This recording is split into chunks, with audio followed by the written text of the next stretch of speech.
আল্লাহ সব কিছুর মালিক। আল্লাহ সব কিছু দেখে বুঝে বুঝে শুনে মানুষকে সব কিছু দেয়। আসসালামু আলাইকুম, সবাই কেমন আছেন? আশা করি সবাই ভালো আছেন। আমি আল্লাহর রহমতে ভালো আছি। প্রতিদিনের মতো নতুন একটি ভিডিও নিয়ে আপনাদের মাঝে হাজির হলাম। এই যেগুলো মাংসগুলো অনেকগুলো বের করলাম, মেয়েকে মাঝে মাঝে আপনার ভার্সিটিতে টিফিন দিতে হয়, এগুলো বের করে এখন ছোটো ছোটো পোটলা করে রাখবো। আর আজকের দুপুরে কী কী রান্না করবো, এখানে সুন্দর করে কেটে ধুয়ে পরিষ্কার করে লতি সুন্দর করে লবণ মাইকে এখন সুন্দর করে ভিজিয়ে রাখছে। অনেক সময় দেখবেন লতি রান্না করলে গলায় ধরে, এভাবে রান্না করলে কখনো গলায় ধরবে না। আর কিছু মাংস হাতে মেখে রান্না করলো এই যে। আর এখানে এক চুলায় ডাল বসিয়ে দিল। কেন বললাম, দেখবেন অনেকের কিচ্ছু না থাকা সত্ত্বেও অনেকের শান্তি থাকে, আল্লাহ ভরসা বা আল্লাহর উপরে সন্তুষ্ট থাকে। আর অনেকের অনেক কিছু থাকা সত্ত্বেও আল্লাহর উপরে কোনো ভরসা নাই, কিচ্ছু নাই। তাদের মনে হয় কি আরও দিব, আরও করব, খালি খাম পাইলাম না, ছুঁইলাম না, কার কত বেশি এই চিন্তা করে।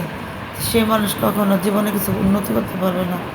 এই যে আমার জন্য পুঁইশাক দিয়ে একটু চিংড়ি মাছ রান্না করব। দেখেন এখানে সামান্য হলুদ, সামান্য পেঁয়াজ, কাঁচামরিচ এই দিয়ে তরকারি রান্না করতেছি। তরকারিটা একবারে মাখো মাখো করে নিব, কারণ আমার তো তরকারি বেশি রান্না করি না, বেশিরভাগই এক পদ তরকারি রান্না করি। আর এখানে বাসার জন্য এখানে পুঁই শাক সিদ্ধ করে দিল, সিদ্ধ হয়ে গেছে, এখন সুন্দর করে শাকটা বাগার দিয়ে দিবে। তাই সবাইকে বলবো, যার যত ধৈর্য আল্লাহ তত তাকে পরীক্ষা করবে, দিন শেষে তারই ভালো হবে। আর যে ধৈর্য ধারণ করবে না তারই দিন শেষে খারাপ হবে।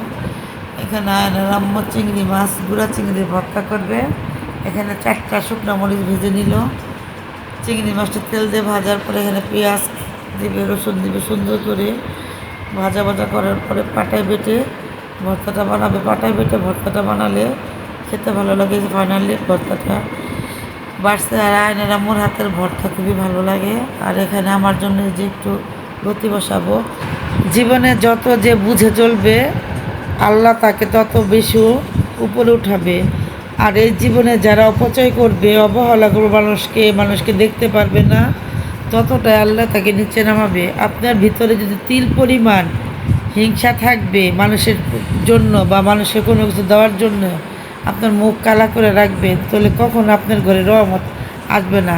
আপনি মানুষকে খাওয়াবেন মন থেকে, মানুষকে ভালোবাসবেন মন থেকে, তাহলে দেখবেন আল্লাহ আপনাকে অন্যভাবে দেওয়ার চেষ্টা করবে। যাই হোক, আজকে দুপুরে কী কী রান্না করলাম একটু একটু করে শেয়ার করলাম। তো আজকের ভিডিওটা এখানে শেষ করব।